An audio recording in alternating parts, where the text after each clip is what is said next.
Hello and good evening, everyone. Welcome to the Business of Property. I'm your host, Cheryl Leong from Property Development Australia. So, on the Business of Property, every week we interview superstar guests in the property development space that share their expertise, their deals, their stories to empower, build, and grow our community of property developers. So, hello to Facebook Land, LinkedIn, YouTube. Give me a shout out if you're here with us today, and please pop your comments in below. It's nice to know that people are out and about. So, actually, about 2 weeks ago, I posted on the community Facebook page, Property Development Australia, about an exciting milestone for our co-living project. And a lot of people reached out to ask if I could share some details. So I thought to invite our partner and project manager extraordinaire, Matthew White, to join me to answer some questions and to join us on the dance floor so he can give us some insights into the co-living space. So, Matt, how are you doing? Here we go, a little bit of Excellent. dancing. Yes, on the dance Come floor, down loving to it. the dance floor. That's Good it. evening, Cheryl. Good to be here. Thank Absolutely you for having me. fantastic to have you here. We haven't had you here for a long time. Boom. And there's been Boom, yes, the Mr. Boom Man. Do people call you that, Boom Man? Action That's the Man, boom, Boom. man. I haven't heard that one before. Just I say a am the big boom. I'm the big Boom Man. So we're Yes, going to be talking about delivering affordable housing and cash flow from co-living projects, right? So one of my favorite topics. Love this. exciting stuff because it's not only giving investors great cash flow, but then providing a much needed form of housing to the community. Yes, totally. I mean, there's a lot. I think there's a big missing gap in the community, and we are on your development podcast talking about development and stuff. And I think a lot of developers are missing out on the opportunity which this affords. But not only that, in the community itself, there's a big missing gap of product where people want to live in shared accommodation, and there's not enough stock to provide adequate, a good quality supply on that. So we're looking to promote this and give this a good nudge and get people more excited about the prospect of doing or creating co-living developments. Yeah. And Matt, you and Sahara have been in this space for a while. To tell us about that journey. How did you get involved in this, shared housing, co-living?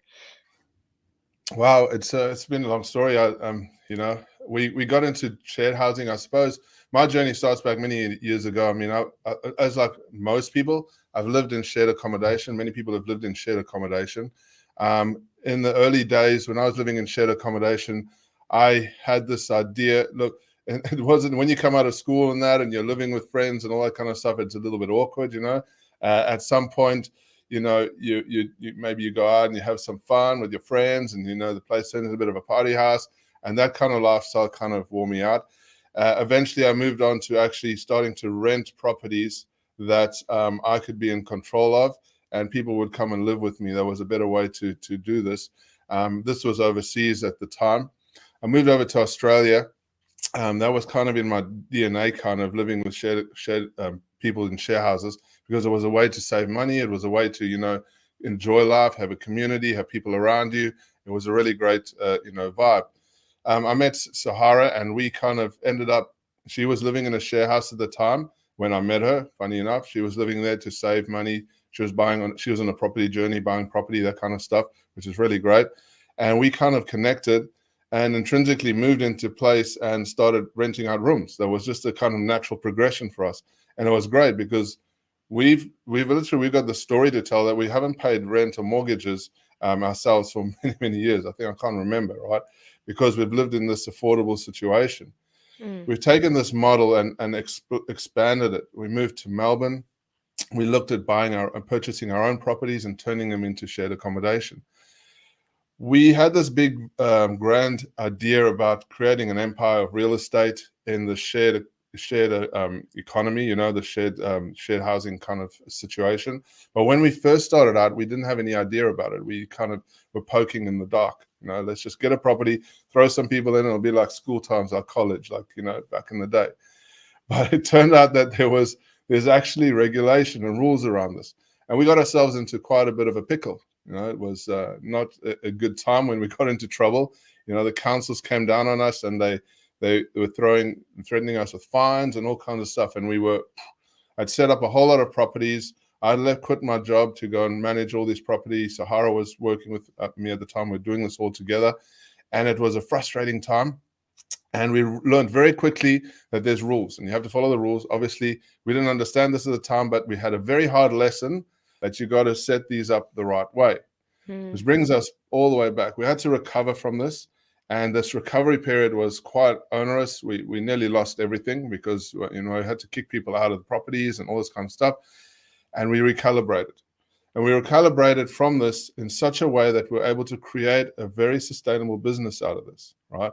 To help people in this model.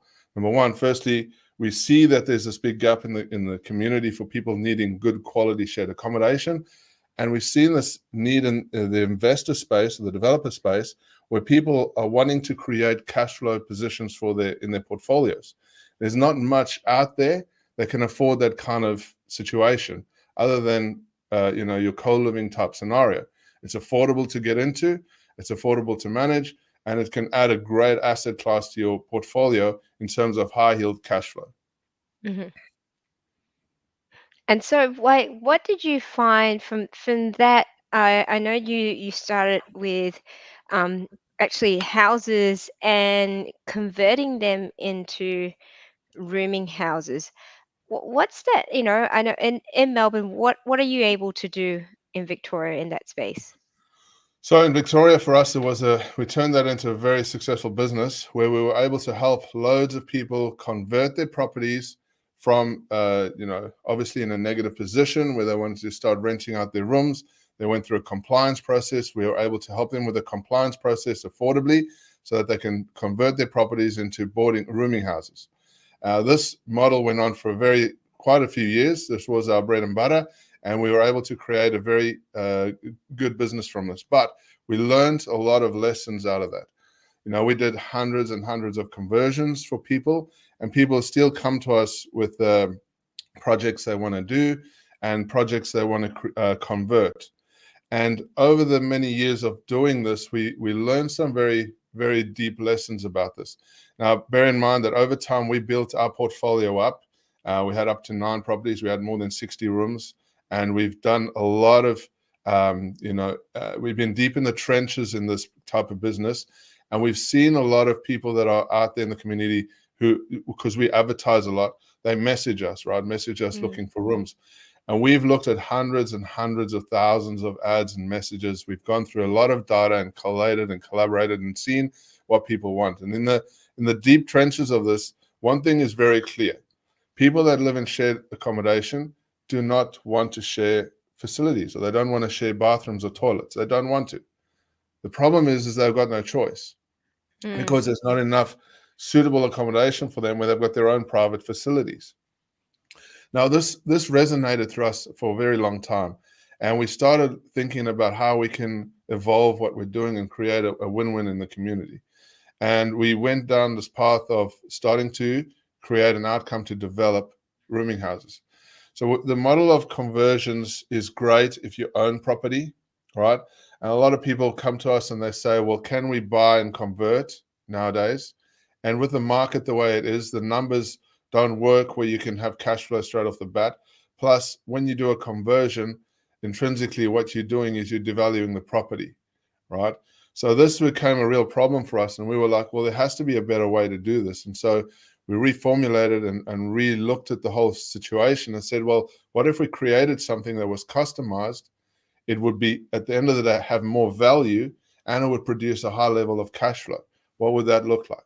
So that brought us onto the journey where we've come, and we kind of found you found us. We've kind of been in this whole direction to create this outcome for people. Yeah, absolutely. And so what is it that you're focusing on now? Obviously, I'm asking, I know the answer because we're in is it- we're in the journey together, because I think that's where we really connected this whole idea of having the win-wins, like investors getting a great return, purpose built and great housing, because you said, a lot of people don't, I don't want to share toilets. No way, I don't want to share toilets.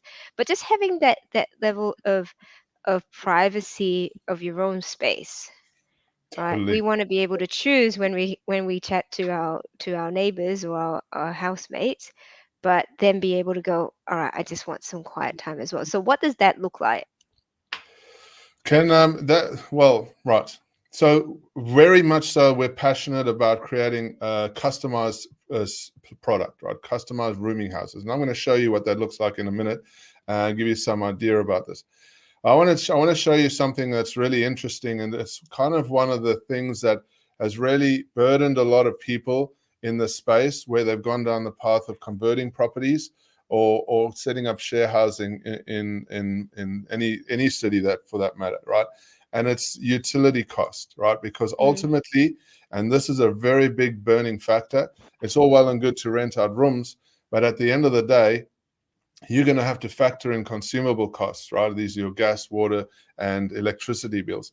Now, this is from one of our share houses a while back, and I'll show you what's the cost of just your electricity cost us over the period of time. If I'll share my screen, Cheryl. Yeah, go ahead.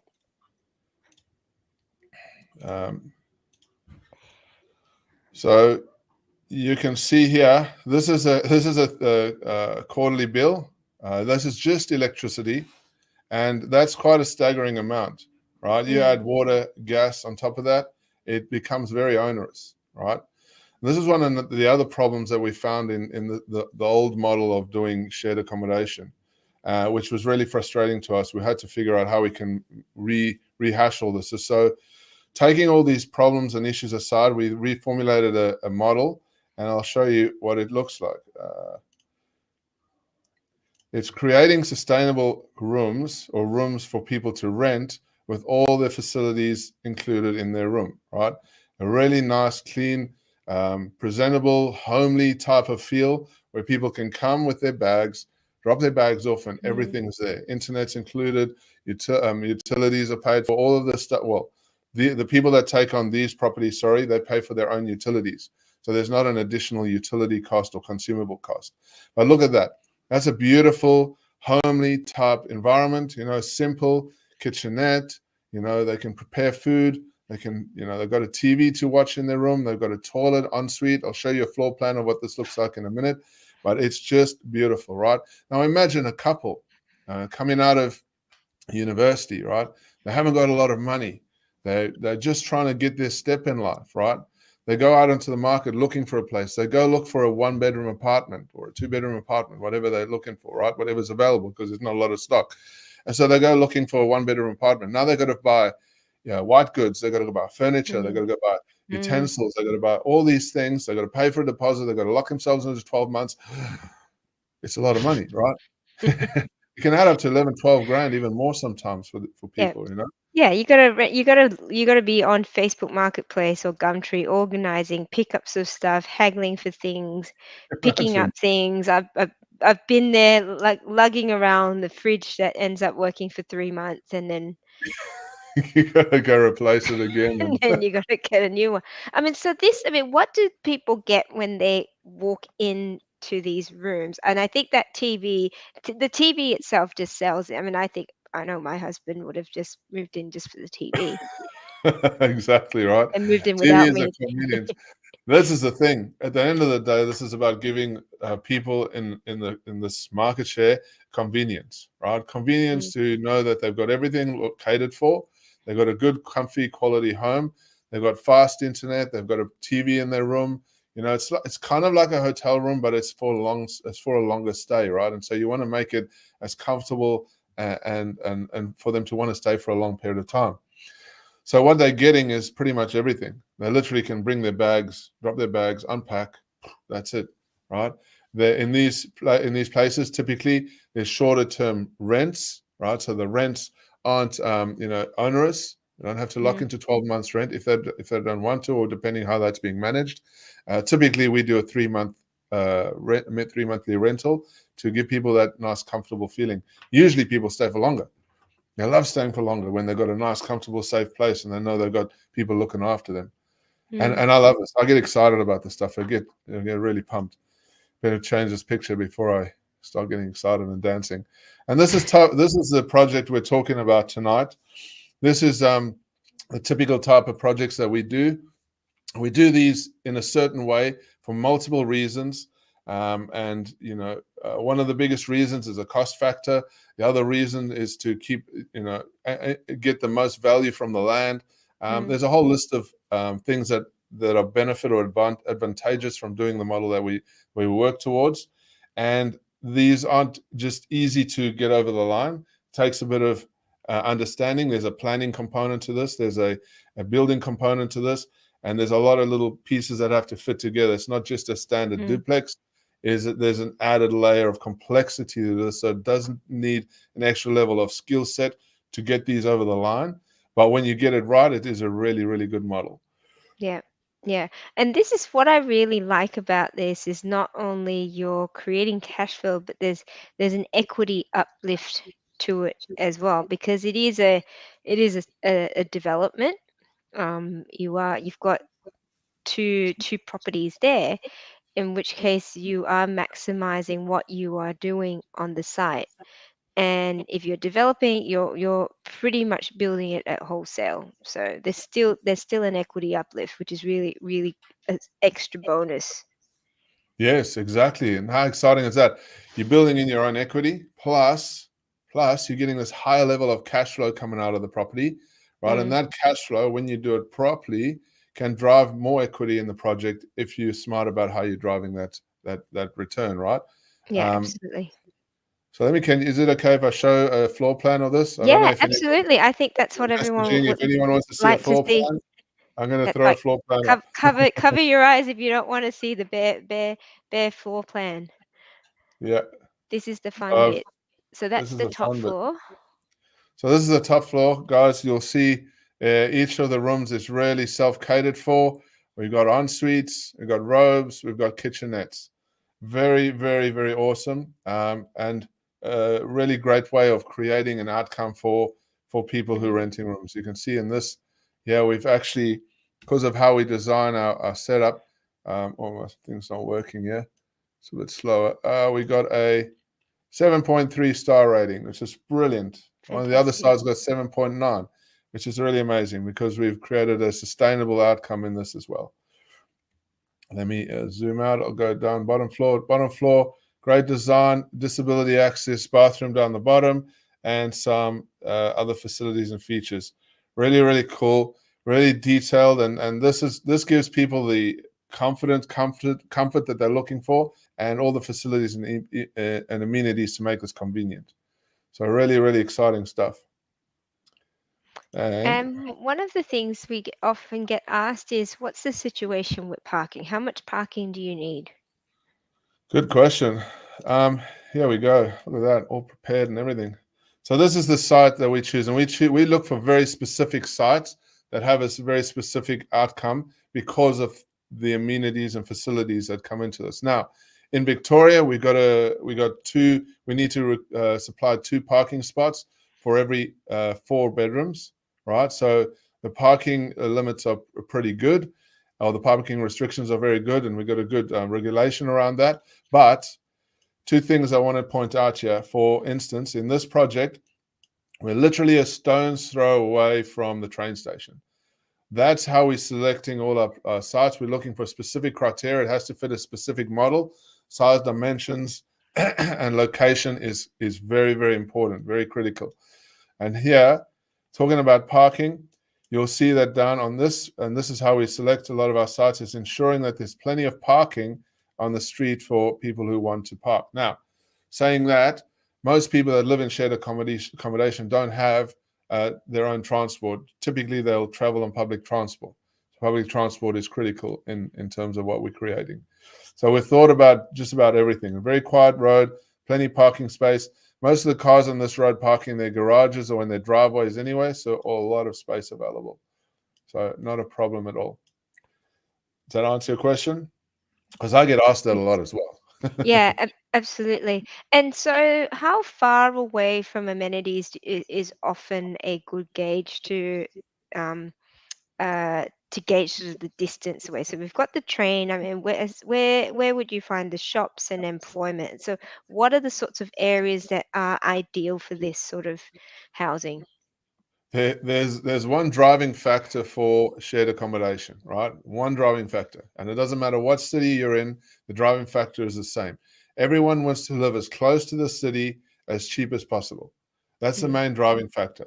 The problem is you've got to balance out as a developer where the cost of land weighs up to the value you're going to get for the rental income, right? So the closer you get to the city, the higher the rents you can charge, but also exponentially the higher the land value is going, right?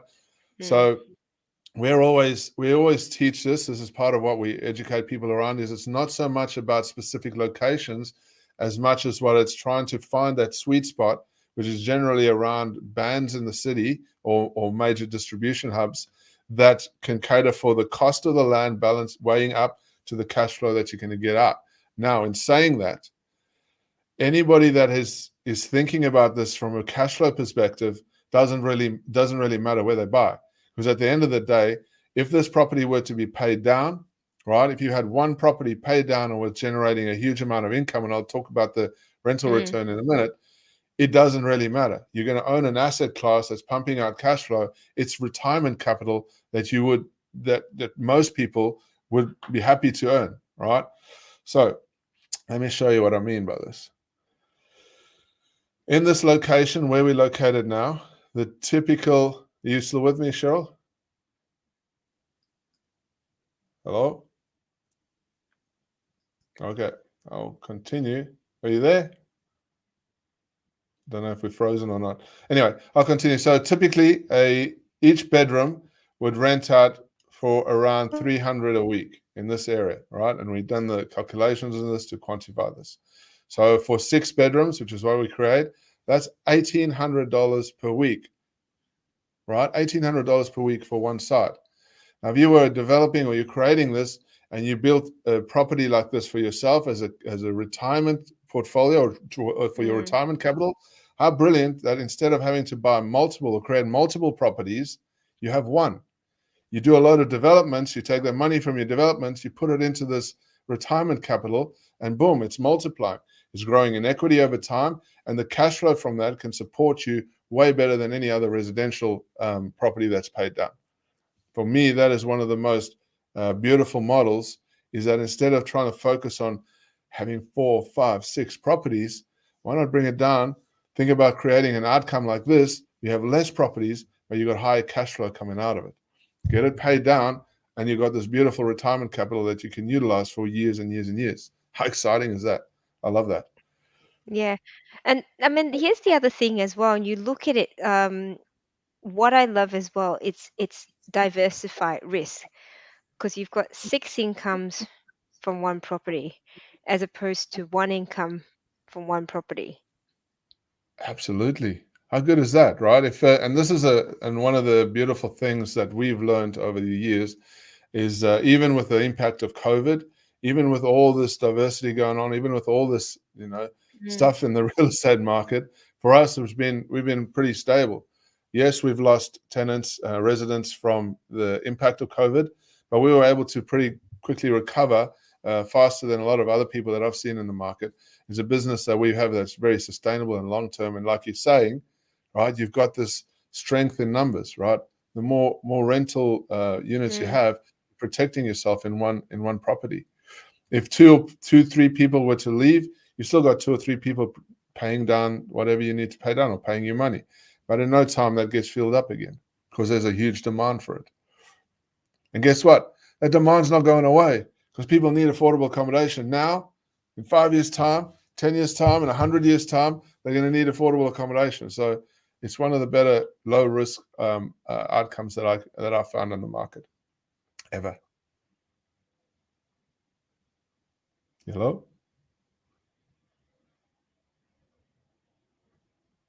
Oh, seems like we have frozen technology. You there, Cheryl?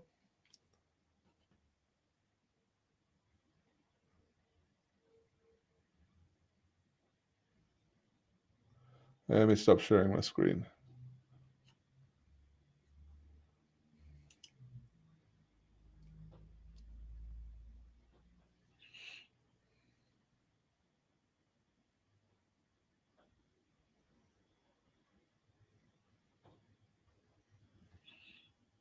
Oh, this is not me.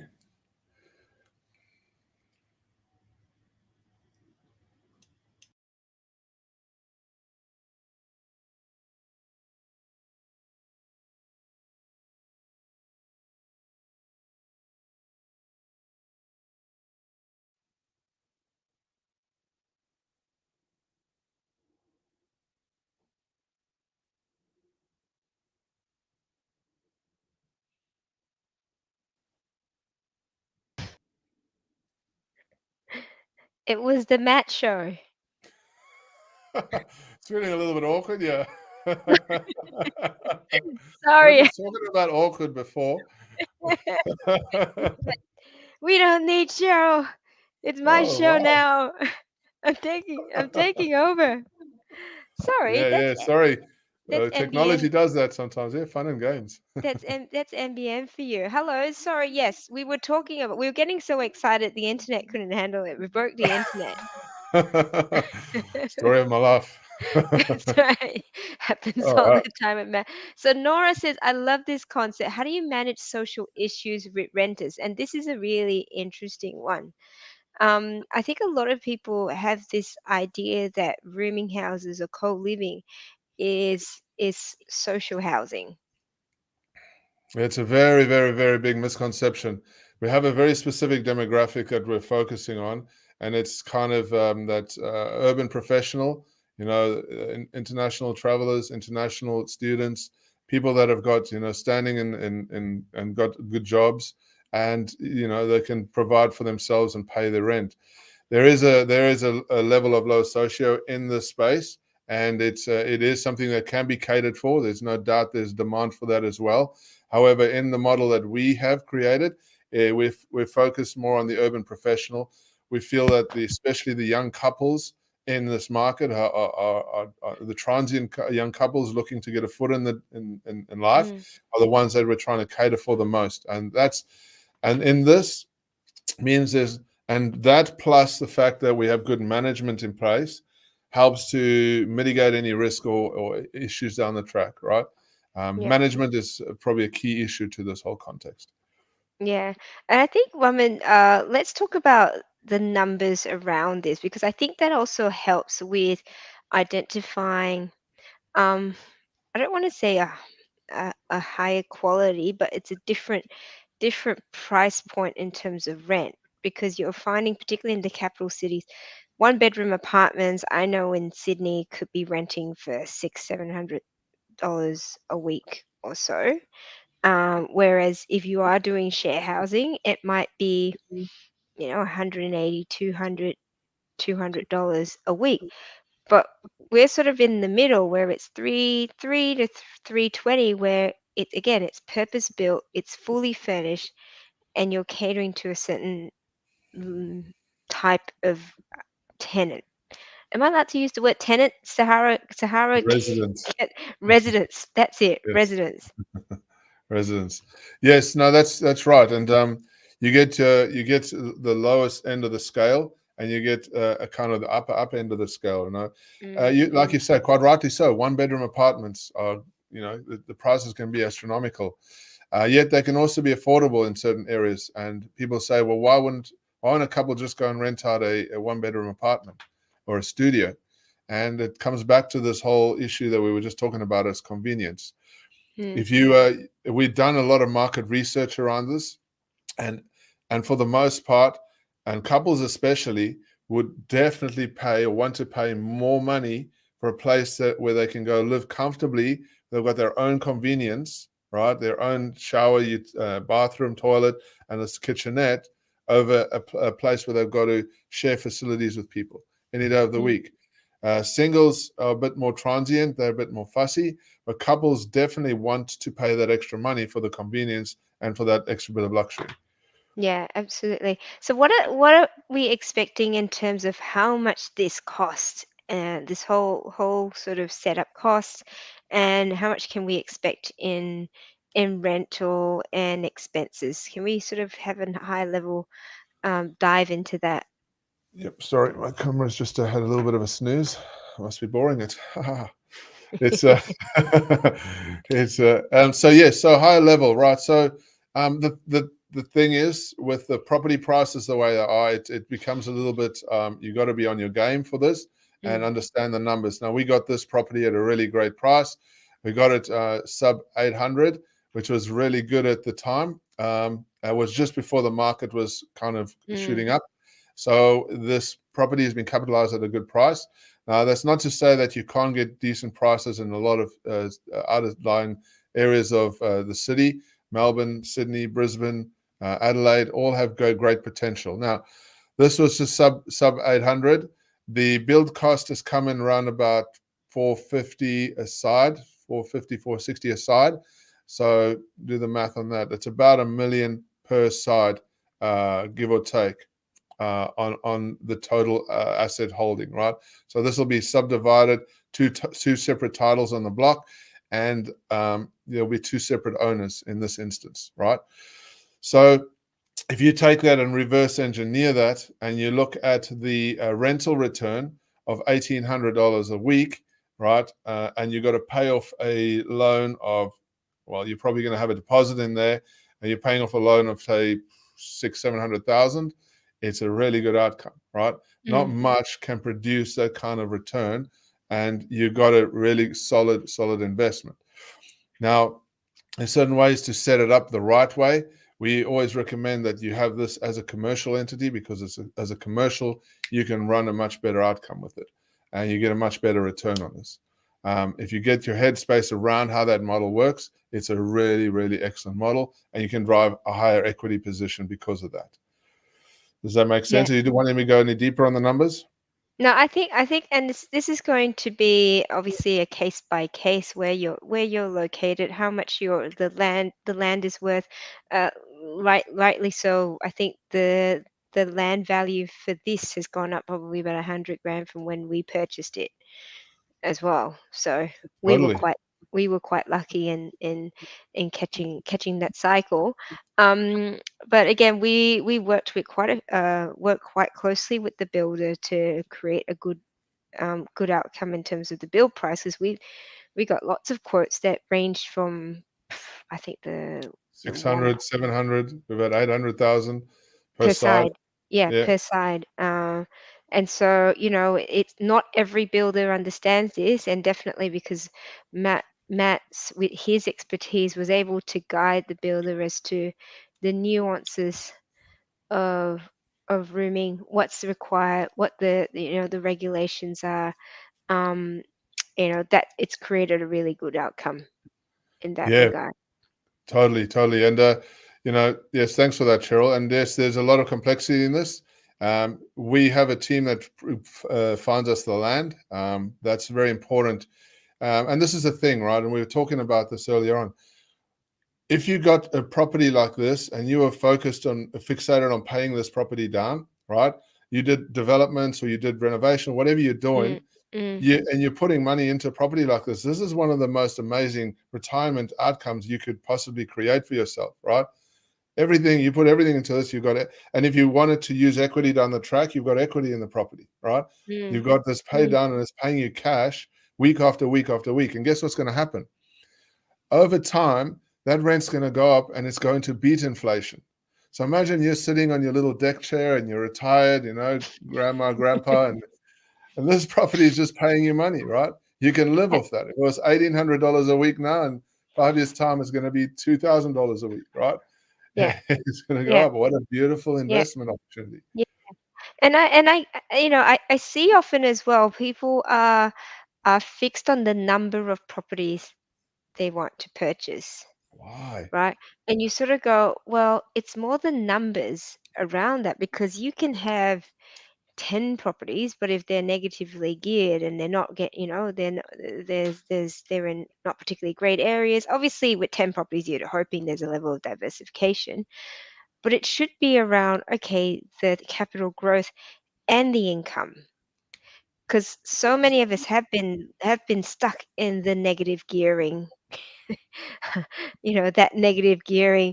What's that? I was going to say the syndrome, but it's just been, This is we've been syndrome. It's a sold. disease. It's a disease, like, we've been sold negative gearing, because you're like, you lose money and then you get it in tax, and it's like, oh, sounds great. What a Give me farce. some of that. Yeah, And then you sort of scary. go, I'm stuck because I'm negative geared and my serviceability only allows me so much. Whereas if you're creating, and again, this is where I think it's such a great model, like it allows you equity to build equity Of course.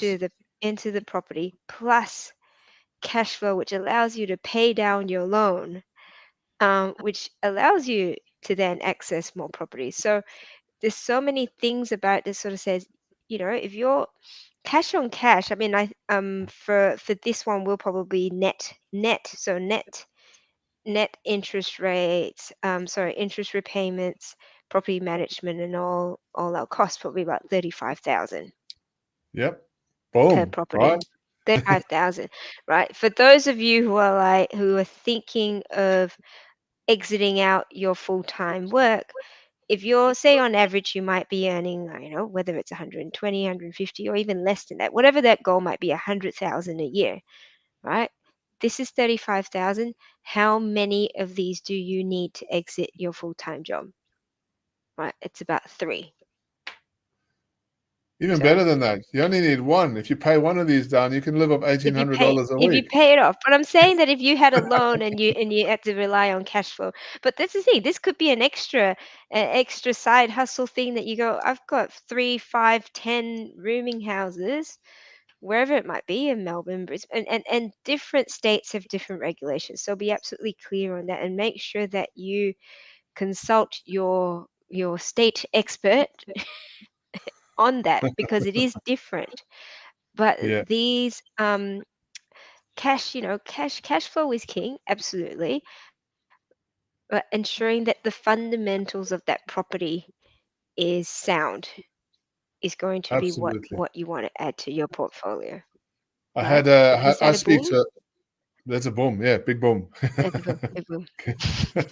I get to speak to a lot of investors. I'm very fortunate in what we do. And we speak to people with big pockets. We speak to people with small pockets. I speak to people with one property. I speak to people with got 20 properties. Spoke to a guy the other day who had a whole heap of properties, and he's going on about his equity position. And I said to him, well, how much money are you getting from your property? He said, no, it's costing me a fortune. I'm like, what Mm, good is that mhm, equity to you if you're not getting cash flow, if your property is not paying you money? At the mm, end of the day, he's saying, well, I can sell down this, sell down that, sell down that. I'm like, hold on a minute. So you spend a lifetime building up your property portfolio only to degrade it so that you can live off that money, which you got to then pay tax on. Like for me personally, I think that's a ridiculous notion, right? And also, if you have property and you want to pass it on to your children one day, how are you going to do that if you're degrading your property to survive or live off for the next 20, 30 years because you're retired at 60 and you're going to live till you're 100, right? mm. There's 40 years of life you got to live. How are you going to Yeah. do that on equity? And you need to live on equity these days, you need about $4 million, $5 million just to live from time of 60 if you live till 100, you need about $4 million. Except if you think about it, you reverse engineer it, you have a property that costs you $2 million or $1 million, you need one that's paying you money, you can live until the day you die with that cash flow, and you can pass that on to your children. Yes, How awesome is that? most people live until they die. Yeah. Most But people it's live until they but die, yes. Right. It could but be what 40 sort of years. It life could is be it? 40 Yeah. years That's from it. You retirement. gotta be able to enjoy it. I'd love to have hear your comments and question about this. I know a lot of people are very, very interested. Um, Matt and Sahara. Sahara, tell us a little bit. Sahara's not here because the other part of having a really successful portfolio of rooming houses is definitely the property management. Yep. And she is the queen of property managing. Is that property management of co-living places, The homes? co-living queen. The Yes. co-living queen. So much better, so much more eloquently said than I. Um, Yes. what makes managing co-living so different to your standard vanilla four-bedroom house? I can feel Sahara's ears tweaking now when she's hearing you Yes, talking about her yes, and about that's right. management. And she'll come in to correct everything you've said. Correct. Yes, management is a tricky part of the business. It's the only way in order to sustain long-term outcome in this space, We all understand that there can be complexities with people living together. However, having a good, solid management process in place reduces that issue or that risk. And we spent many years, many conversations, many problems formulating a very tight management model. And that management model has evolved so much now that we have it super honed, super tweaked, and the people that we're bringing into our places are really fit. They really have good expectations. They understand what's happening, and the issues that we used to have many years ago have pretty much been totally eliminated because we've got such a tight management process, and that is very much thanks to Sahara's commitment and skill in creating that system. It's really been it's a pleasure to see these days how that process flows compared to how it was years ago when we were doing everything manually, with spreadsheets and running around with paperwork and documents and stuff. Now it's very streamlined, automated, sophisticated. We use technology a lot for what we're doing, and that's really the key to really good, sustainable, long-term rooming houses. Yeah, because you're treating it as a business. I mean, we're talking about the business of property. If you are building a portfolio or you're building a business around property, then you've got to look at the ways that you can systemize it to scale it, Yes. and so that you can also walk away from it or have someone else do the work as well. And this is one of the big reasons why we created the specific model that we're working with you, Cheryl, is because at the end of the day, you don't necessarily want to be locked into a specific type of management. With these, they're easier to manage because they've got separate rooms, separate contracts, separate locks on the doors, and they can be managed just like a studio apartment. And agents are more open to doing that rather than trying to manage a share house type scenario. That's really another good benefit of this model. Yeah, fantastic. Matt, well, I did have some other questions, which I wanted to also address, I guess, some of the things for people to look out for, because it has been a big journey, a huge, huge learning curve in every aspect, because the things that people need to look out for is how to finance these sorts of properties. Also, valuation. Not every valuer understands rooming houses, so you need to find someone that does, or at least be able to have someone that's open to learning or understanding it. Um, and even then, that doesn't necessarily mean that you get the sort of outcome. So it's important that your funder understands the property, that your valuer is someone who has had experience in valuing rooming or co-living, and definitely having builder certifier and all of the above.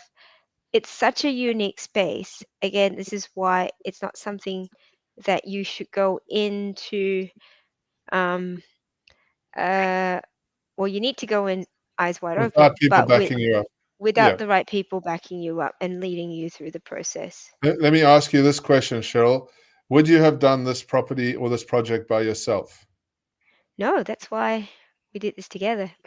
Well, yeah, exactly. So it's been giving you how do you feel after going through this, seeing all the complexities that we worked through, and working with us? I'll be honest, because as you know, I've got my own business as well. Location wise, I can't be there. There's so many things from a planning perspective that you were on top of, that you chased up. um Being the scary man that you are, you got things done. You are not the scary man. But being someone who is very much results driven, it was always about ensuring that there was a level of urgency, that people would look at, take our matter with, whether it was with planning. And there were times that they said it was going to take weeks, but you managed to turn it around within a week. We won't tell people about the horse heads that you left on cars, but we got results. And so if I had to do it myself, I don't think we would have achieved it in the level of speed. Secondly, I would have had no idea from a planning perspective, and it would have cost us a lot more.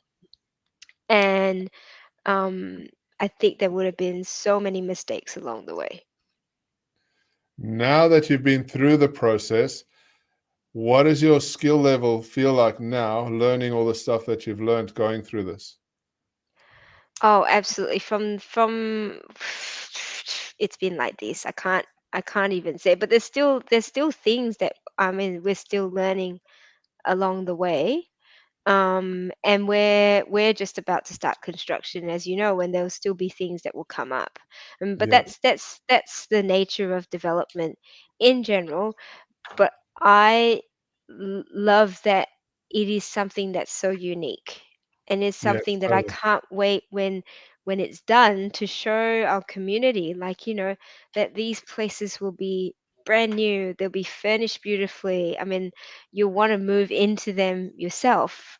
Um, Even as a holiday, like a weekend for people with kids, you probably want to check into one of these just so you can get away from your children. Or maybe that's Maybe just there's me. a business model for you.